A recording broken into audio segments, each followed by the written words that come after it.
The Polish People's Republic, also known as Communist Poland, a country that once promised a bright socialist future, but today seems genuinely lost to time. Most of its history is often buried, and finding photos and information on it can be incredibly challenging. Modern Poland is run today by a very anti-communist government, which has enacted large-scale, extensive decommunization programs seeking to eradicate every monument from this long-forgotten era. But what if I told you they thankfully missed a few communist-era remnants? Well, we're going to find many of those hidden gems in today's video as we travel to Gdansk, the city where Poland's anti-communist movement actually began. We have to be careful though. It's illegal in Poland to glorify communism. In fact, they just recently banned their local communist party. So as an important legal disclaimer, everything presented in this video is for historical purposes only. With that out of the way, let's get on the road.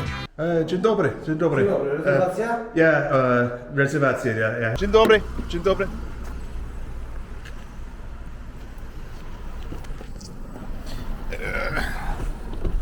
Dziękuję, dziękuję. Welcome to Gdansk, or as they say in Polish, witamy w Gdańsku. Our first communist remnant is going to be the most impressive, but also simultaneously the most obvious and least obvious. That is the absolutely beautiful Gdansk Old Town area. It's most obvious because when tourists come to Gdansk, this beautiful old town is going to be one of the main alluring attractions. It's the least obvious because most people don't realize that almost all of this was all built as an impressive achievement under communism. To understand that, here's a brief look at the city's past. For the last 1,000 years, Gdansk, known formerly in German as Danzig, shifted between Polish and German rule. Although politically Polish for most of its history, it also had a largely German-speaking population. Very little of Danzig's German past remains today. You're not going to hear German spoken, and the few traces left are mostly in this museum of Free Danzig, maybe an old bell or gate, or inside landmarks like this restored St. Mary's Cathedral. Even this old German alcohol brand is easier to find than the language itself. The disappearance of German culture is a direct result of the Nazi occupation, when Danzig was annexed into the German Reich. I already covered the terror inflicted by the Nazis in the nearby former region of East Prussia in my video on the Battle of Königsberg, which I recommend watching right after this if you're still interested in the topic. After the war and following Nazi atrocities, the Allied powers agreed to expel ethnic Germans from large parts of Central and Eastern Europe. Poland regained control of Danzig, restoring its Polish name, Gdansk. However, during the war, the city had been reduced to a pile of rubble, with up to 90% of the old town surviving. Unlike the similarly destroyed former German city of Königsberg, which would become the nearby Soviet city of Kaliningrad and used mostly as a military base, the newly communist Poland decided that Gdansk should represent a new Polish future. As settlers arrived from other areas of Poland, the city's much more civilian-oriented purpose helped to develop the ambitious plans to rebuild a beautiful city for the new Poland to take pride in. And rather than rebuilding the old German Danzig as it had been, communist planners chose to recreate an idealized Polish city inspired by the 16th and 17th centuries. German and Prussian elements were deliberately excluded, with architectural inspiration drawn instead from Dutch, Flemish, Italian, and French styles. The result is what you see today, a reconstruction born from loss and ambition. And whatever its origins, it's undeniably beautiful.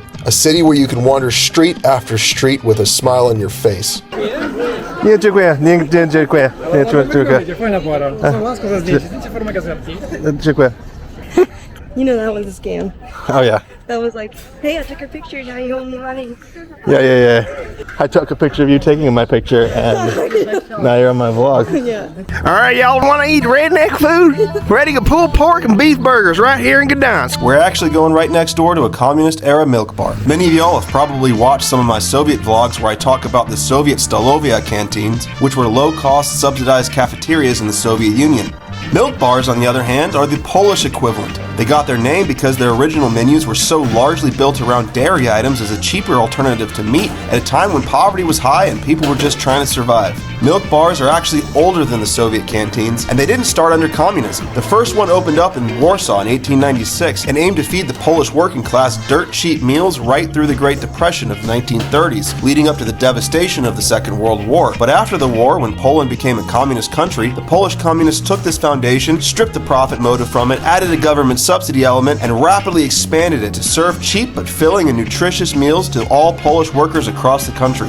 Dzień dobry. Poproszę jeden barszcz ukraiński. Dziękuję. All right, so how is it? It's really good. It's really good? What does it taste like? Is it chicken? I think it's chicken or it's pork, one of those. You can't tell if it's pork or chicken? Nope. Whatever it is, it's delicious. All right, well, here's the thing, right? So, I've got the same thing, but I'm also the borscht bandit. And in Poland, they also have borscht, but they call it barsz. So, for today, I'm not the borscht bandit, I'm the Bandyta barszczowy. This is not a śmietana, this is an egg. All right, let's give this a shot. Oh yeah, that's actually really good. I've never had an egg before in borscht, but maybe in barsz, maybe this is a big thing. Well, it's not bad.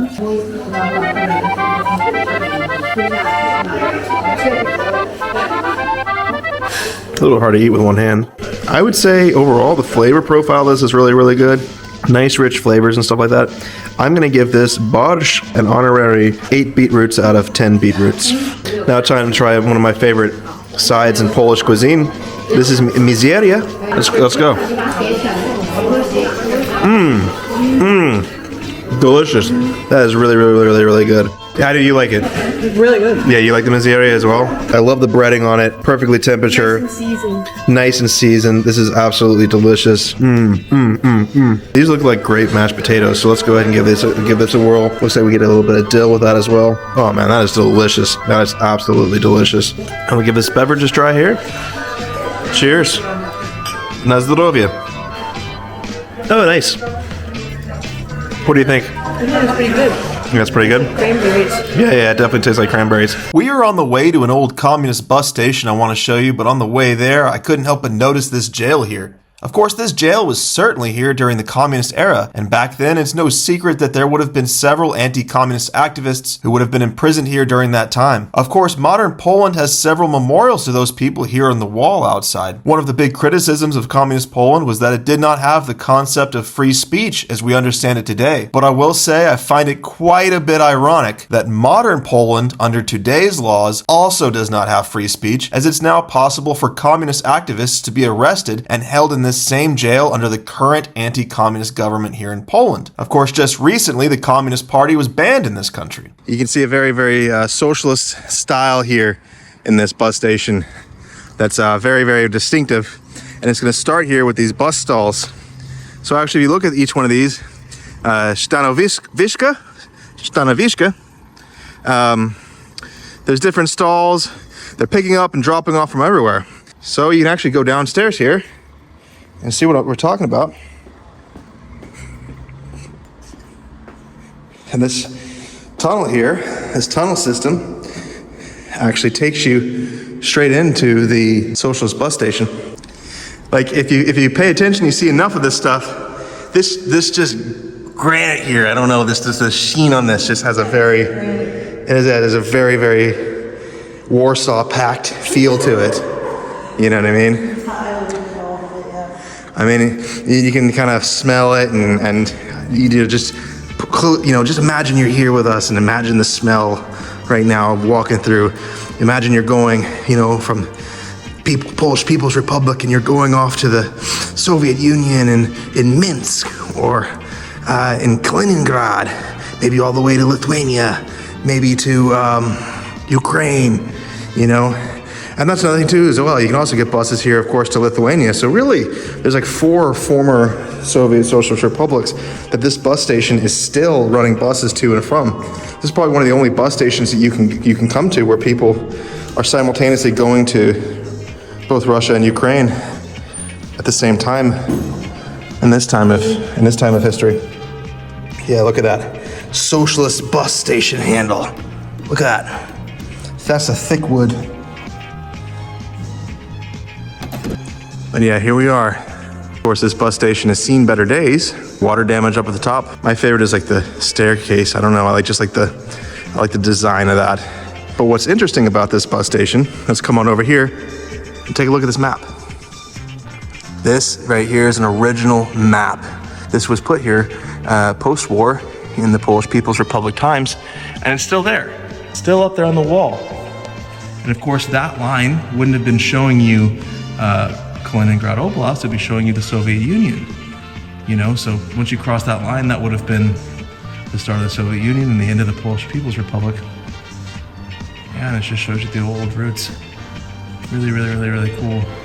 And who knows how long this has really been up here? I don't know. Like, it's definitely showing you the original settlement from maybe the old Polish times or the old Teutonic Order times of Gdansk or Danzig. Maybe this was put up here in the Polish People's Republic era. I would have to think. I could be wrong, but it's up there. Kind of lost a little bit of its glory, though. You know, it's not really quite as highlighted as you might expect it to be. But yeah, like, just look at this old granite here. Like I said, it's just got Warsaw Pact written all over that. Not literally, but it's just very, very Warsaw Pact style, or what's left of it anyway. You can come over here, and this is really all you can buy here in the shops. Dzień dobry. Dwa? Te dwa. 15 zł. Proszę.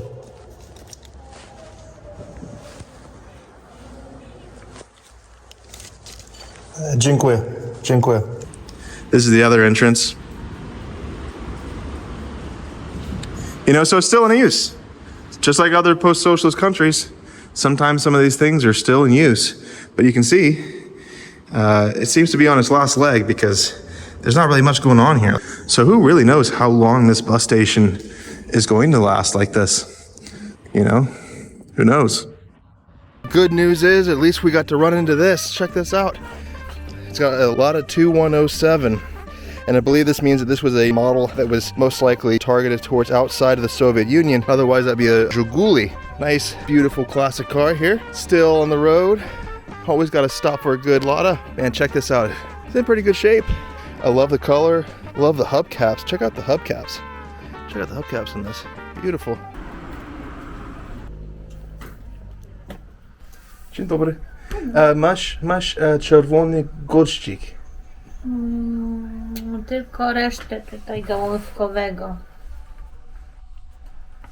Poproszę Jednego? Dwa? Tak. Proszę brać? Proszę.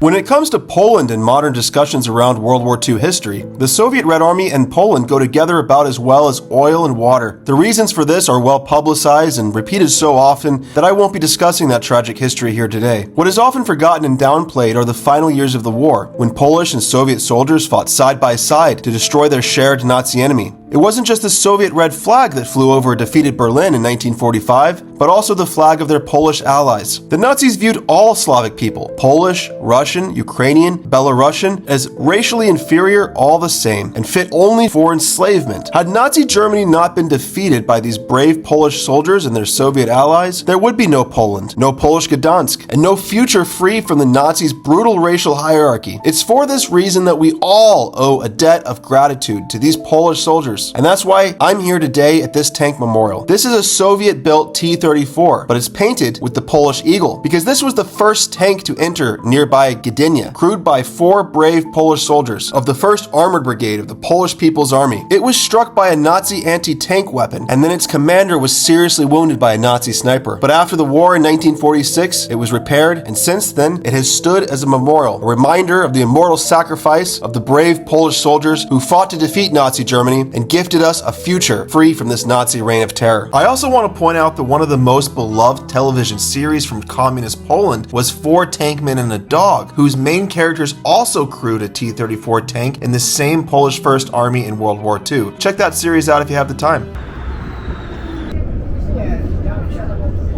Look at this socialist mosaic. I'm just kidding. Come over here.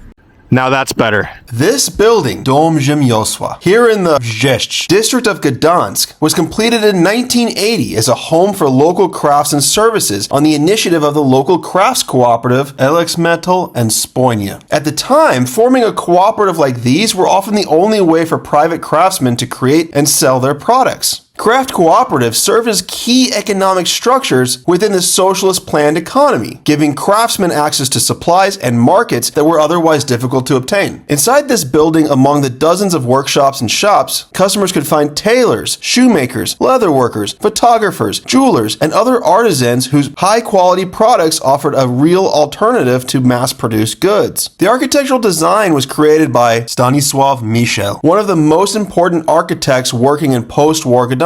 The building's distinctive character comes from its facade decorations made using the sgraffito technique by Richard Strejec. Right over here, you can see the letter R repeating several times, which represents the Polish word rzemiosło, which is the Polish word for craft. Over here, you can see different symbols that represent the various different craft skills that were used here to make their products. With the fall of communism in Poland, the financial demands of capitalism pulled many of the craft workers to leave the cooperatives, and today, this iconic building still stands as a testament to that lost era. Today, the Polish People's Republic is a distant memory for many, but there's one last little remnant. Let's go. This art piece right here. This is a remnant from one of the public art pieces that would have been common in the Polish People's Republic. This is the first of three, so this is the first one right here. What is this? We got two cheeks right here. Like, you could almost put your cheeks right into this. Like, how was this actually made? Did they actually just shove people in there and just pull them out? Isn't that what it seems like? Yeah. It seems like they took the Polish People's Republic people and just like Han Solo right into the middle of the art piece. See if you can fit in. Can you fit inside? Try to fit in. I don't think so. Squeeze. Almost. I wish I could speak Polish well enough to have a conversation so I could talk to some of these babushkas. Let's go over here. Przepraszam. Czy mówisz po angielsku? Nie. Po ruski nie. Ja tylko polskie. Polskie. Dziękuję. There's another one. Let's check this out. This one is a little less defined. You know, we got the cheeks are a little less thick in there, but an interesting art piece nonetheless. But they're very interesting and unique pieces. Check this out.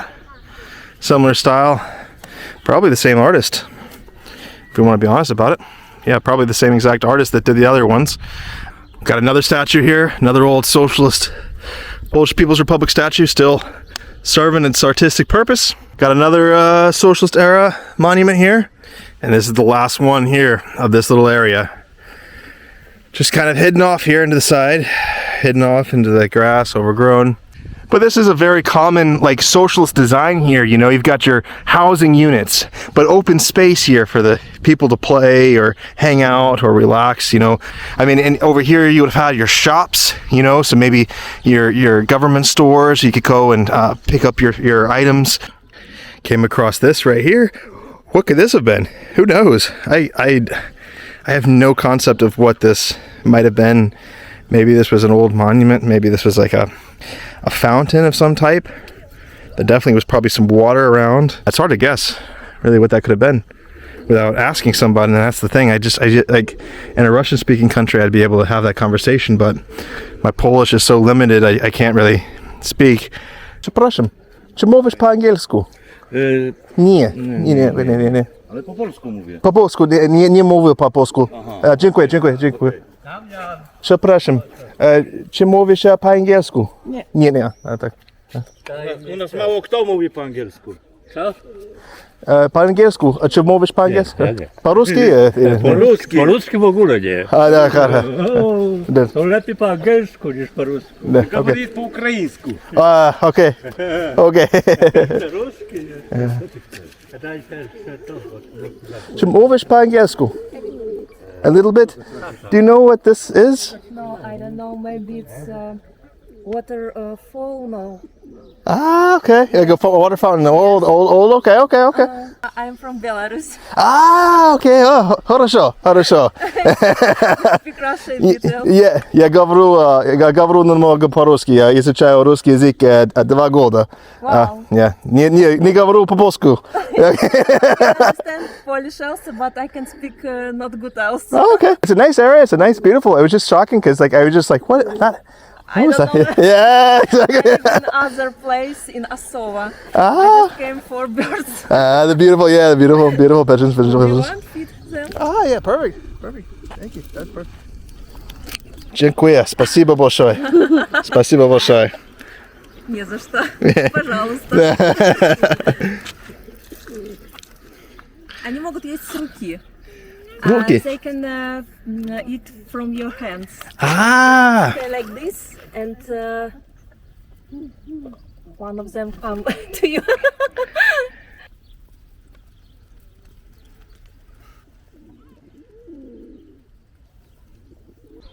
The bad news is no one seemed to necessarily know what the fountain was that was able to speak to me, or they did know and they weren't able to speak to me. But good news is it's right here. Check it out. Same fountain. Now this was in the year 2000, so I can't for sure say that that was the original condition. Again, the pigeons have been there for years. The pigeons have been there for decades. Yeah, look at the other photos. Look at the other photos. You want to talk about the Polish People's Republic? Here it is. The actual documented evidence, 1981. 1977.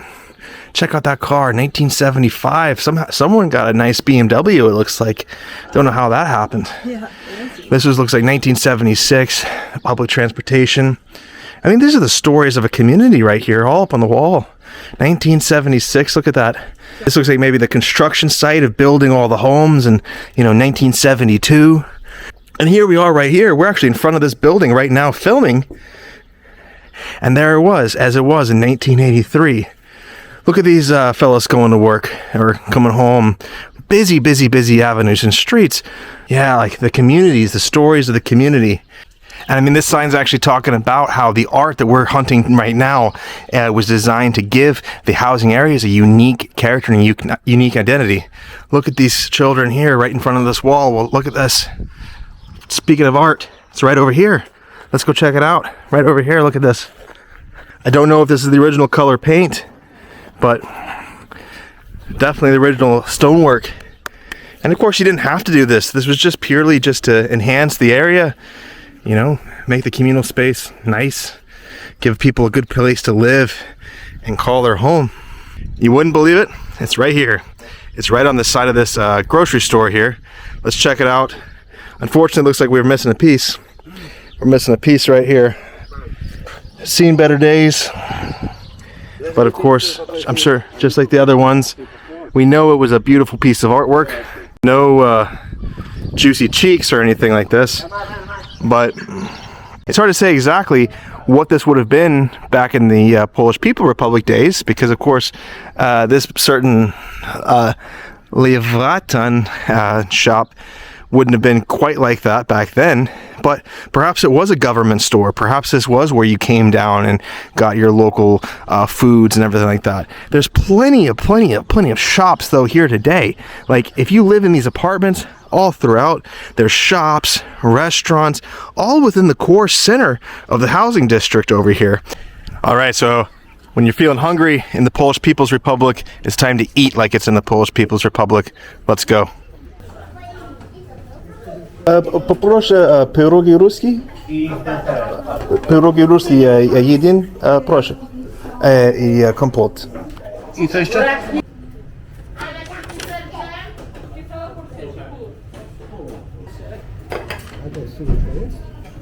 All right, let's give this a shot. Got a kompot here. Got our pierogi ruski. Let's give this a taste. Looks good. Yeah, it looks good. I know they made it fresh.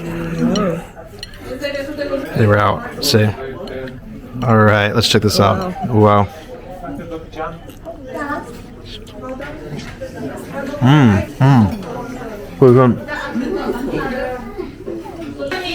Does taste very fresh. How do you like it? It's really good. What do you rate it out of 10? I don't know. Maybe a 9 or 8 out of 10. All right.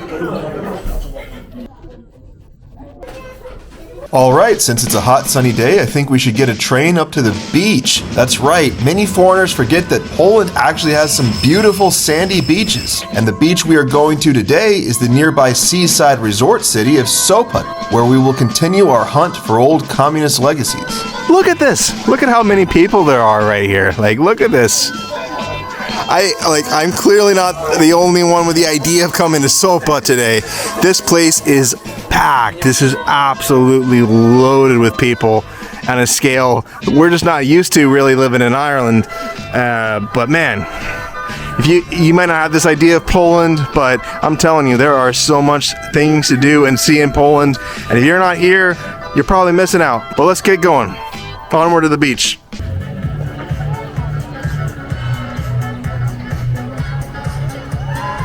Before the Second World War, just like Gdansk, Sopot was also part of the German-speaking Free City of Danzig. And before the First World War, it was a part of what was known as West Prussia in the German Empire, very similar to the long-lost German region of East Prussia that we discussed extensively in my last video. But unlike Gdansk, only 10% of the buildings in Sopot were destroyed in the war, which is why this post office building here caught my eye, because it very closely resembles the same Prussian architecture that I saw in another old post office in another Baltic coast resort town, formerly known in German as Gdansk, but known today as Zelenogradsk, Russia, and we explored that town in another one of my older videos. This building here was built in 1871, back when both resort towns were part of the German Empire, and you can probably see the resemblance, which makes sense because Zelenogradsk isn't really that far of a drive from here, despite both towns today being on two sides of the Polish-Russian border. But of course we're getting distracted here because we came out here for communist remnants. And of course, after the Second World War, the city was returned back to Poland. So what did the newly communist Poland end up doing with this old beach resort town? Well, let's talk about that down at the beach. Na zdrowie. Na zdrowie. Never in my life have I ever been to a beach that had swans. Swans at the beach? What's all this about? Przepraszam, czy mówisz po angielsku? We got Palmini's favorite pigeons over here. They're hanging out as well. And we're going into the beach here. So, You know, from the images and video I've seen, it doesn't seem like Sopot has changed too much since the communist era. Sure, there are less people in the streets today here protesting in support of North Korea than there were back then, and I don't see any large portraits of Joseph Stalin here anymore. But ultimately, this city is still the popular resort area for the Polish people that it was back under communism. Probably just a lot more expensive. Sopot's claim to fame on this side of the Iron Curtain wasn't just the beach, though. It was music. Have you ever heard of the Eurovision Song Competition? Well, during the Cold War, the communist countries made their own version of Eurovision called Intervision, and Sopot was the main location for this international televised song competition 4 years in a row. Here's the map and list of participating countries for the 1977 Intervision competition, and as you look at the countries who participated, you will see that most of them were communist countries, from Cuba to Yugoslavia, and of course all of the members of the Soviet-aligned Warsaw Pact, including Communist Poland. But you'll also see non-communist countries like Finland here or Spain, which at that time was just transitioning away from decades of fascist rule under Francisco Franco. I know I'm almost 50 years late to this, but big congratulations to Czechoslovakia for their big 1977 win at Intervision. That's where we are going to next on this YouTube channel, so if you enjoy this content, please make sure to like, subscribe, and please leave a comment as it really helps this channel to grow. All of the music and video from this song competition are easily available online if you search, but if I showed that content to you here, my video could possibly be demonetized. And in lieu of that, I have made a Spotify playlist with all of the contestants from this 1977 competition for you to listen to if you want to travel back in time to those nostalgic nights. And we've got one last city to go to, so let's get back on the train and head up.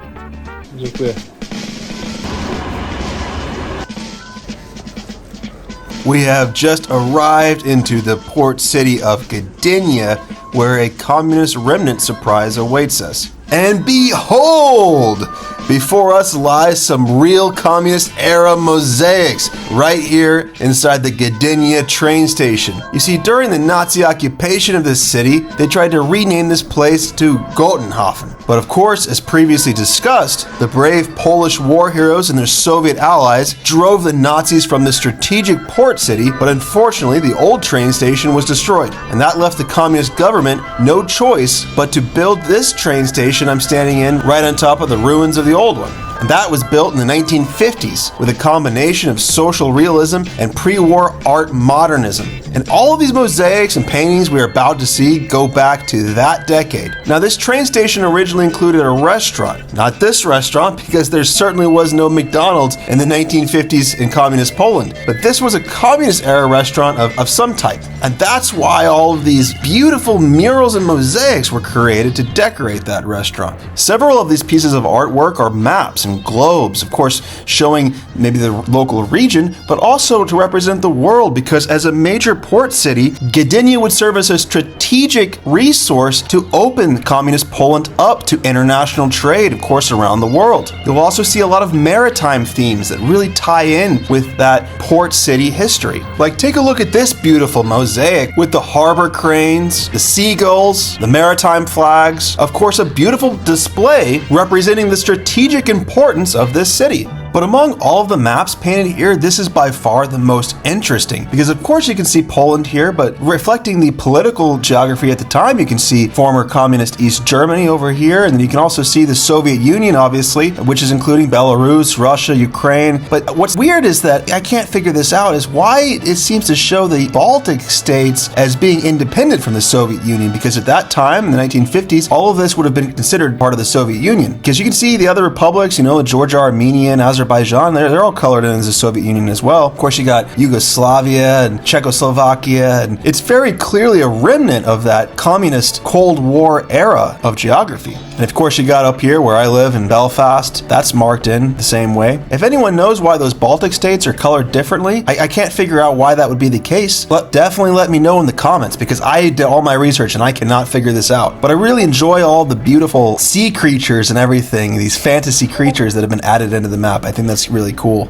I think the ceiling is like the zodiac. That's right. It seems like these are all beautiful illustrations of star constellations and zodiac signs. Maybe it's because, Gdynia, of course, is a port city, and when you're out at sea, of course, back in the day before GPS and satellite navigation, sailors had to read off the stars and other different ways of navigating the seas. So perhaps that's why they decided to pay homage to that here in these beautiful paintings here on the ceiling. We came all the way to Gdynia, and we didn't want to just end our journey at the train station, so we decided to take a walk through this city ourselves to see if we could find one last communist era remnant in this city. On our way there, aside from all of the communist era architecture and the housing and the apartments, which isn't too uncommon for anywhere in Poland because of course it's very counterproductive to demolish housing units, it's obvious that decommunization has ripped most of the communist era out of this one strategic Warsaw Pact naval port. For example, this is a photo of a monument to the Soviet Red Army that once stood here, but from what I read was later moved to a military cemetery. And as we can see today, these monuments were replaced with modern Polish monuments from the era of capitalist restoration here. But Gdynia does seem like a nice, lively city to live in, and as we approach the docks, we can really start to take in that major port city vibe that the mosaics were alluding to back at the train station. But finally, we reach our last remnant of communist Poland for this video, the monument to the Polish-British author Joseph Conrad. This photo shows the monument being erected in communist Poland in 1976, and I don't think it's wrong to notice some socialist realist influence in its design. So you might wonder why it still stands after Polish decommunization. Well, the reason is simple. Not all art from communist countries was explicitly communist. Joseph Conrad himself wasn't known for holding communist views, and he's mainly remembered for his novels about the high seas. That's likely why the government chose to build this monument here in the first place, to connect a Polish author who wrote about sailing with the artistic identity of this strategic port city. The more we study former communist countries, the more we realize that there was a lot of normalcy. Not everything was a Lenin statue or a political slogan. People still enjoyed art and literature like anyone else. These more apolitical monuments are often the only communist era works that survive in places like Poland. And with that, we've reached the end of today's journey. Thank you for watching, or as the kind people say here in Gdansk, dziękuję. Liking, sharing, and commenting really helps this channel grow. So thank you so much for your help and support.